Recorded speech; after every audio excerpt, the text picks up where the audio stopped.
Hello, Days on Guitars, 1977, non-master volume, Mark II Super Lead. Show you what it sounds like.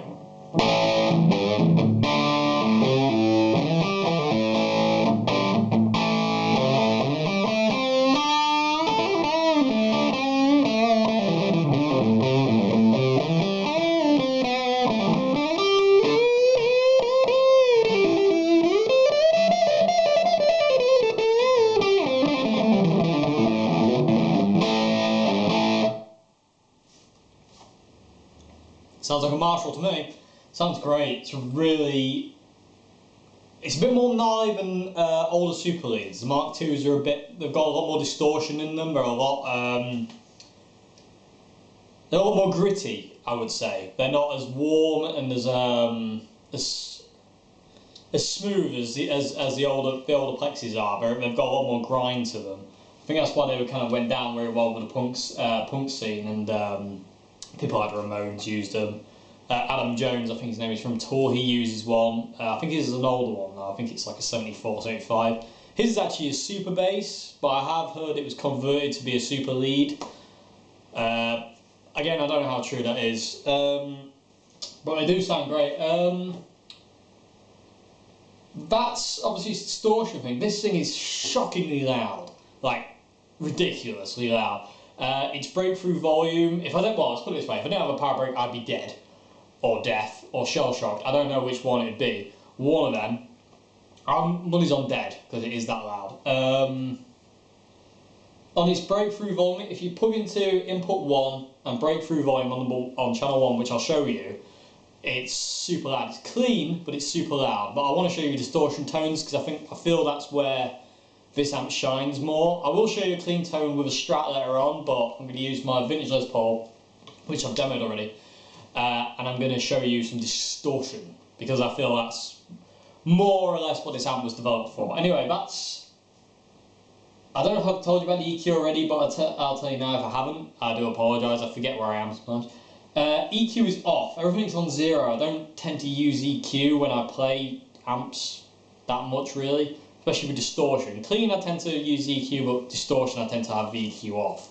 Maybe bass, and maybe a bit of presence every now and again, but other than that it's flat. So presence, bass, middle treble is on 0, volume 1 is on 2, volume 2 is on 10. I'm jumping into the top 2, and I'm coming out the low impedance on channel 1. Gives you that sound. If I crank up volume 1, so with it completely maxed out now on volume, you get so much gain.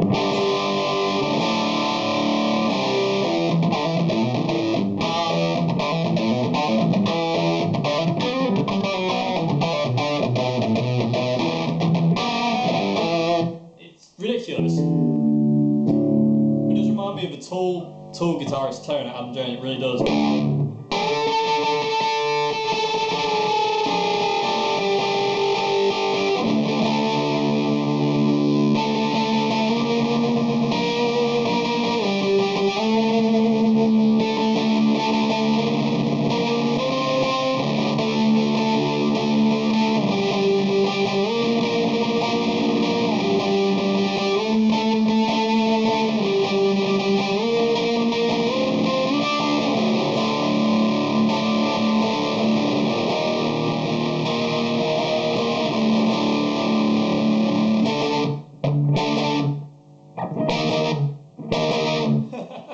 Sober. It's a very sobering sound, I can tell you that. It's an awesome amp, it really is an awesome amp. If you're after something with a lot of grind, a lot of growl, with non-master volume, you need a power break to get away with it in a pub or anywhere else. I don't know anywhere would actually let you play with this amp on full whack without one of these things now. Which is a real shame, because without them they have such a character. With them they still have that character, don't get me wrong, but something about that volume is very special. It really is. But anyway, moving along, I'm going to unjumper it now, and I'm just going to quickly run through channels. The other input down below, as I say, I do say this a lot, but this is a high impedance and that's a low impedance. Basically, the difference between high and low is basically less gain and it's a bit quieter. It's basically not as much output, it gives you a bit less output, and I'll show you what I mean by that really quick.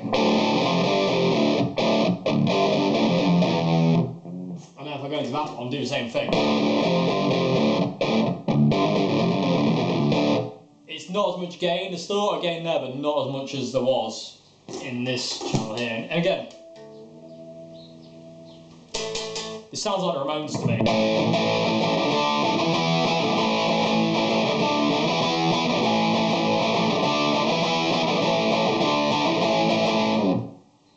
It's a really nasty, gnarly tone. It's amazing. It's great. And again, I'll quickly show you this. This is channel 2, full whack.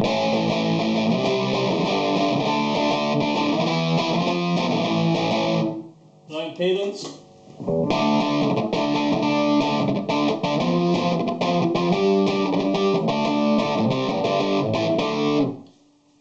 So you kind of get the idea really with that. I mean, it's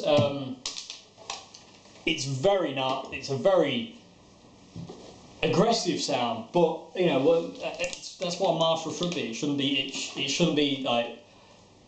All Marshalls have like a punch to them, a poker from like mid-range, which I really love, and this is no exception. It just has more gain. It's a bit more gnarly than, say, what I would go for personally. I'd prefer to go for the more older style plexus, a bit warmer.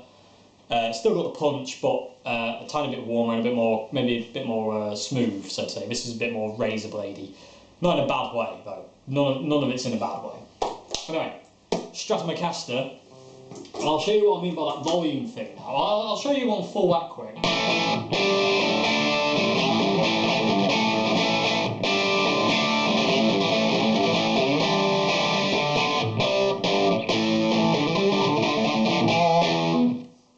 It's very, it's a bit harsher with a Strat, the single coil. Great sound. Low impedance is almost clean.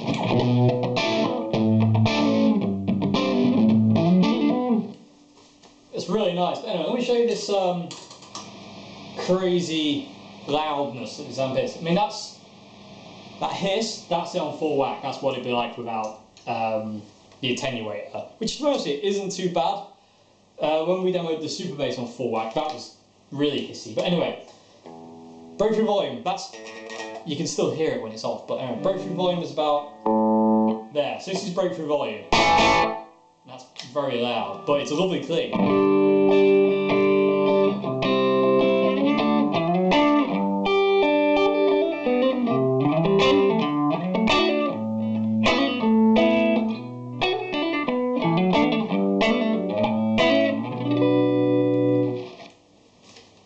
So I mean, it's nice.